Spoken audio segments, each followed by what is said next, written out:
Nào sang nhà trao đi bệnh viện.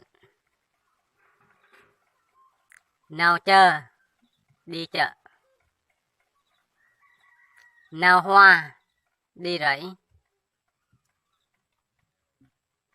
Hiều nguy đi chơi.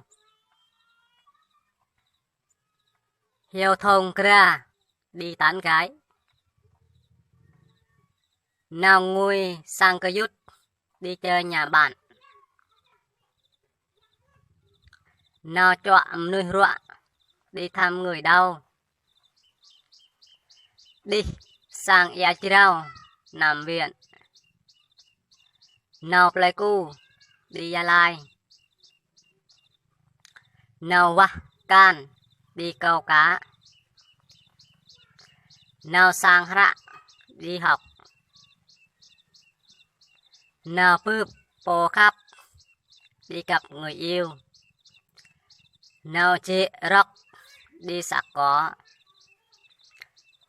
Nào Nuôi Ia đi tắm nước. Nào Nhum Cà Phê đi uống cà phê. Nào Pruhia đi tưới nước.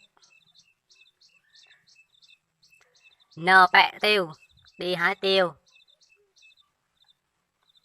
Nào Sọ Ia đi múc nước. Nào đi cầu, đi nhà xí. Hiều ép đi kiếm. Ép nạn nhẹ kiếm đồ mất.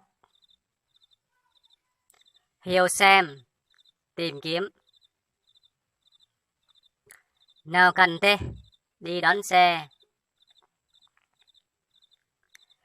Nào Dực Can đi cá. Nào về mua đi chăn bò.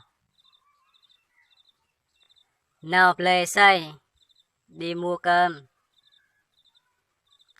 Nào Plê Ea Nhum đi mua nước uống. Nào Plê Sôm Ao đi mua quần áo. Nào Plê Nạ đi mua đồ. Nào Mạ Proa đi làm việc. Nào Tràn Linh đi vay mượn. Nào Bạch Bọ đi rửa mặt. Nào Sư Cây đi đánh răng. Nào Chọa Phùng Hoàng đi thăm họ hàng.